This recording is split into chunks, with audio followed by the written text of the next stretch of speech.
What's the difference between men and women? Well, how do they differ? Well, the first thing we might observe is that if you look at personality differences between prepubescent boys and girls, they're not very large. Boys and girls don't differ in terms of their trait neuroticism, for example. What happens is that when puberty kicks in, women's trait neuroticism rises, and it stays higher than men for the rest of their life. And this is why you see this reflected in the different kinds of psychopathology that beset the two sexes. So men are overrepresented in alcoholism, drug abuse, antisocial personality, and a host of learning disorders, as well as attention deficit disorder. And women are overrepresented in depression and anxiety, primarily. That seems to be tightly associated with higher levels of trait neuroticism, because maybe it's, if you're at the 95th percentile or higher, let's say, in trait neuroticism, there isn't much difference between that and being somewhat prone to depression and anxiety. And because the curves overlap, you know, the curves aren't identical, the normal distributions aren't identical for men and women. You tilt the one to the right, to the women's curve to the right towards higher levels of neuroticism. You go out and you look for the person in 20 who has the highest levels of negative emotion. It's much more likely to be female than male.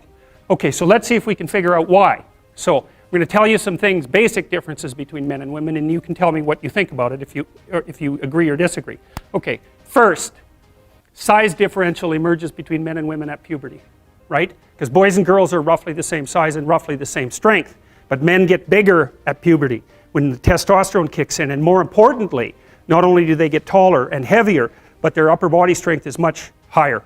And that's a real issue for combat, because human beings punch. There's other animals that do that. Kangaroos do that too, eh? So we're not the only people that punch, but we have clubs on the ends of our arms. And so that's how we defend ourselves.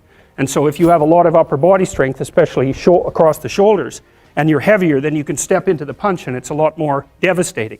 Now, it is the case that if you look at the statistics for physical altercations in marriage, women attack their husbands more often than the husbands attack their wives.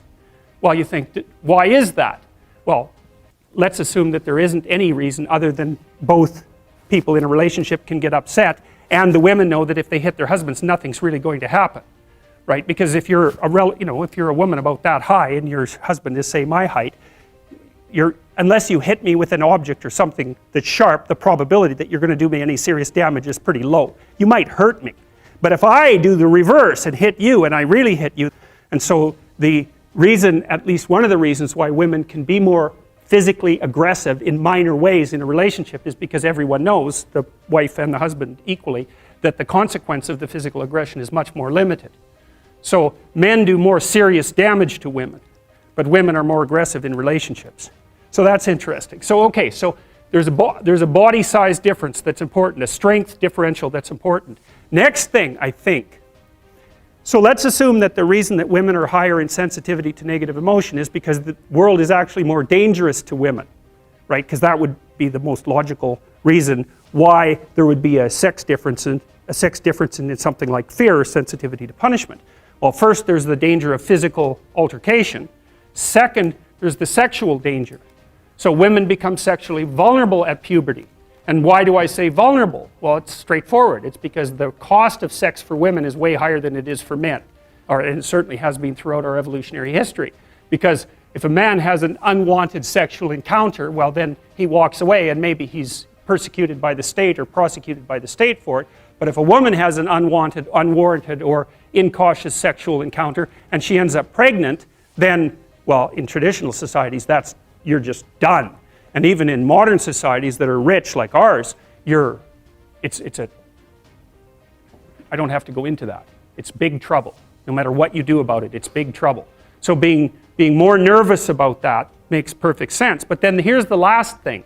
And I think that women's nervous systems are not adapted to women. I think women's nervous systems are adapted to the mother-infant dyad. And because you are not the same creature when you have an infant. Not at all. You're way more vulnerable. And it's partly because you have to express the vulnerability of the infant and you also have to care for it, right? So you think about an infant, especially under 9 months. So let's say, how are you going to be wired up if you're going to optimally care for an infant under 9 months? And I'm saying under 9 months because women generally do the bulk of childcare for infants who are under 9 months old.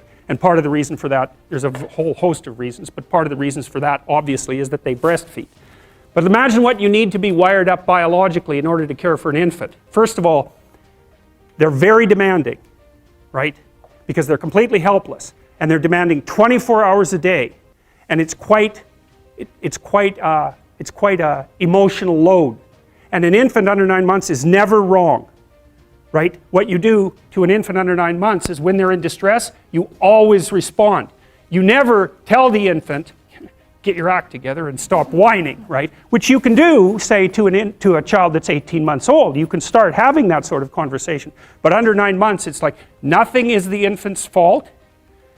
It's surrounded in an extraordinarily threatening world, and you have to be responsive to what it needs, regardless of what you want, and you have to be very sensitive to the threats that emerge in the environment. And so I think the price that women pay for that ability to have an intimate relationship with infants in the very earliest stages of development is that their nervous systems are actually wired so that they can perform that role optimally. And the disadvantage to that is that having a temperament like that doesn't work that well when you're dealing with adult men, especially when you're dealing with them in a business environment, because it's not the same thing. Not at all. It's a competitive environment. So, okay, so agreeable people are compassionate and polite. What are disagreeable people like? They're tough-minded, they're blunt, they're competitive, and they won't do a damn thing they don't want to do. So it isn't exactly that they're aggressive, although they will push you the hell out of their way if you're in the way. They're not like volatile like you are if you're high in neuroticism. It isn't defensive aggression, it's more like predatory aggression. It's dominance behavior. And so for someone who's highly disagreeable, they look at the world as a place in which they can compete and win. And I'll tell you a story. I have a friend, I gave him my personality test, the Big 5 aspect scale that Colin DeYoung developed in my lab. And I knew he was a disagreeable guy, and by interacting with him. I mean, he's even rude to people sort of spontaneously on the street. I actually like him quite a bit. He's very, very funny. He's also very conscientious, so you can trust him, but he's disagreeable as hell. And so I gave him this test because I thought it would be funny, and he came out as the most disagreeable person in 10,000. So reasonable in compassion, about 30th percentile, but like 0.001 in politeness. So he's extraordinarily blunt, and he'll just say absolutely anything, no matter how horrible it is. And he was often brought into corporations to sort of clean them up. So if a corporation was tilting and not doing well, they'd bring him in to find out who the useless people were and fire them. And I talked to him about that because I've had the opportunity to have to not have graduate students in my lab, for example, that weren't performing well, and I find it very, very difficult to, dress someone down, and certainly difficult to fire them. I just hate it because I'm actually quite an agreeable person, much to my chagrin.